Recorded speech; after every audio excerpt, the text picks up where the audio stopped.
Rheumatoid arthritis. Let me explain. I haven't got it. My mother had it. I remember exactly when it first appeared. It was in about 1975, 1976. And we went to see the London Motor Show in 1975, 1976.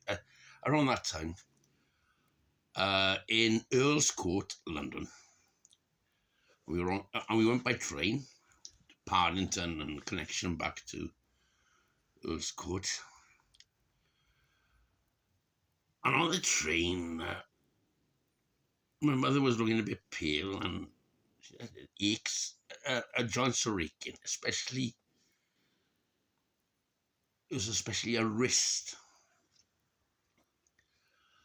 And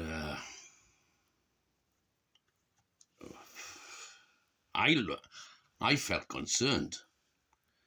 My father was just my brother in a world of his own. So I went because she did look, you know when you see a person that's in some sort of pain, they got that hanging face type look, lack of emotion in their face. And anyway, so the day happened and coming back and all that. And, I suppose she was a nurse anyway. She was a nurse. She was working nights. I suppose she talked to the doctors she knew in the hospital in Carmarthen, Glangwili, West Wales General Hospital. And I suppose they said, go to your GP doctor and there's something going on here. And within a year or two, she was a mess. Rheumatoid arthritis. Struck her when she was about 40. Let me think. 40, really struck her. I'm sure she had various autoimmune diseases before, going on. Like, for instance, I remember when I was very young, when I was about, I couldn't have been much more than 5 or 6. In the first place, we lived in Carmarthen. And my mother's eyes were red. She thought she was allergic to something, but actually it was her tears had dried up, I think it was. And, when you blink and things like that, it was irritating the whites of her eyes. Yeah, well, anyway. And the remarkable thing of this is, over the years, she had various operations. The first ones she had was on her hands. The joints of her hands became totally rheumatoid. And then her feet. And they just sort of put Meccana into her hands and her feet after that. And God knows what. Because, but she more or less worked all that time. But you could see,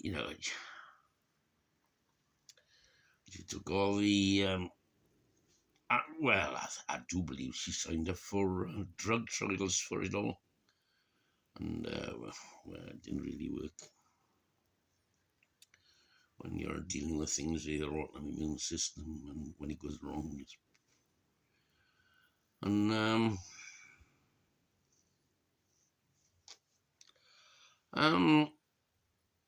well, she more or less, I think she reached until she was about 58, 59 before she retired as a senior nurse in the NHS.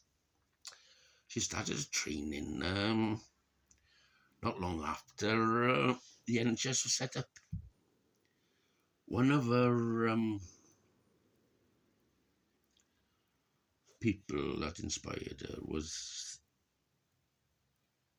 the nurse that worked in the colliery of Great Mountain Colliery in Tumble in Carmarthenshire.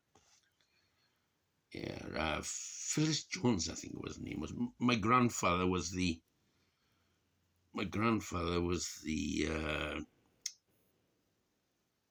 one of the main colliery blacksmiths stroke engineers.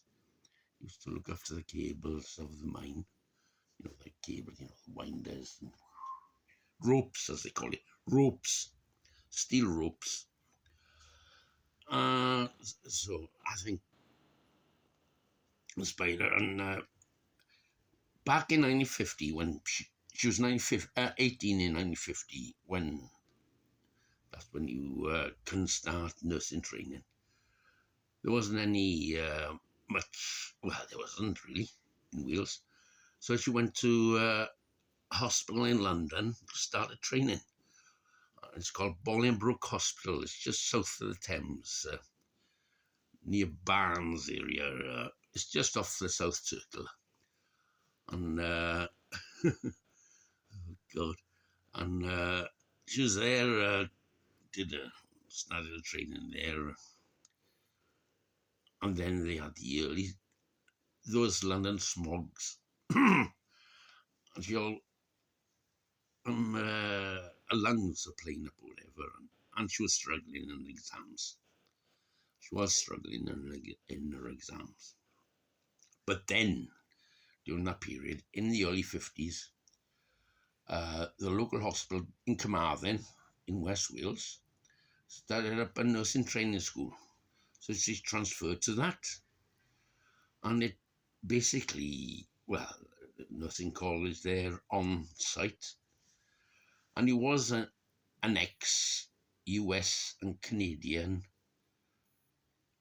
military place, with all these Nissan huts, Nissan huts, like a circular roof and all that, rows and rows of them, where they put up these USA and Canadian troops ready for 1944 invasion. They were there for quite a while. They were there for at least a year. Anyway, so they converted that into a hospital, and so she went there. But really she had to, because her lungs were playing up after that London smog. And so she took an extra year to qualify. So instead of the usual 3-4 years or whatever, she took 4-5 years, maybe 6, I don't know. I've got the picture here anyway when she qualified. And so, and she was dedicated. I'll be the first to say, the NHS for her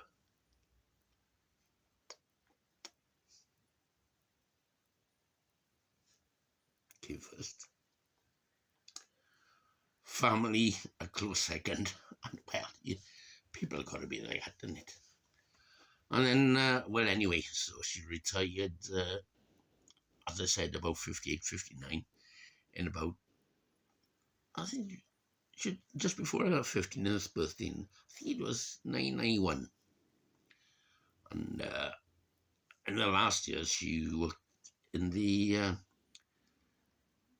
what do they call it, the minor operations day type of thing. Yeah, she was a sister before then.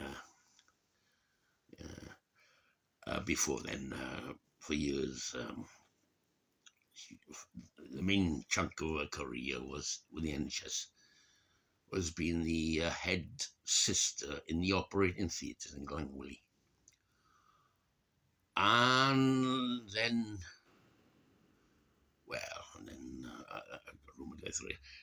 often she had to take a few months off to have these various operations. And then, anyway, so 1991 happened, and she retired. And as soon as she gave up, oh my God, did the rheumatoid arthritis hit? Because she was less active. And Oh, the 1990s were hell.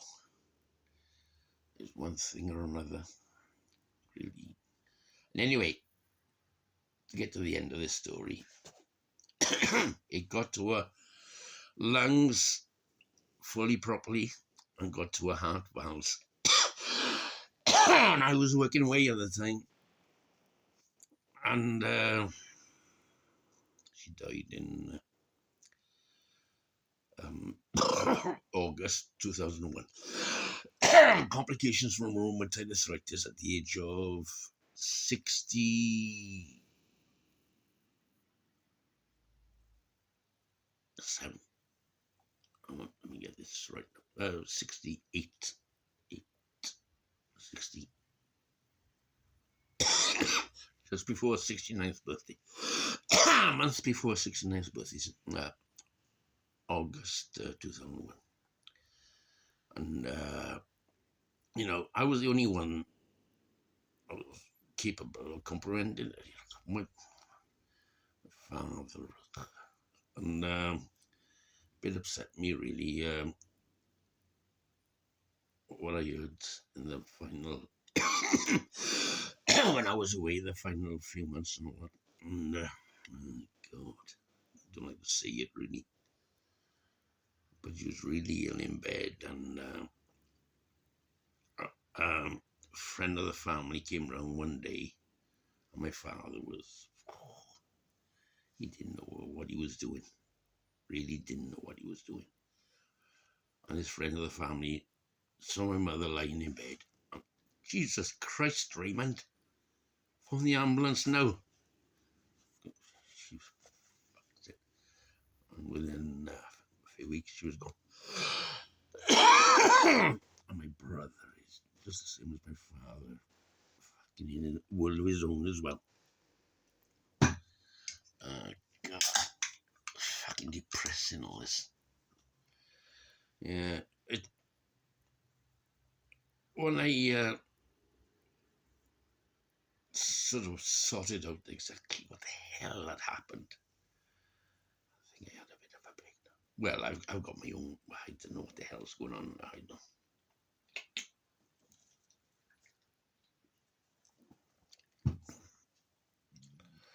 And I think my mother gave so much to the NHS, so many sacrifices. She was hard as nails. She's seen the sights. Can you imagine a bag of bones, barely alive, being brought in the middle of the night? And this, that, and the other. But there we are. And when you hear the Tories, the way they carry on now, what do? They do nothing. They just grab cash from the rest of us. Oh, And what right have they got to say anything about any? Because I'm ex-armed forces. What right have they got to say anything about the serving armed forces? People who at the sharp end of the NHS, as my mother. What right have they even got to say anything in the same breath as themselves? Like Rishi Sunak, he made his money from chancing in the city, betting against hedging the 2008 banking crisis. That's where he earned his hundreds of millions. By some sort of company. Oh my God. I don't know. Achawi, as my mother was saying. Achawi! Disgusting. Disgusting people. Money grabbers. Charlatans. Ponces.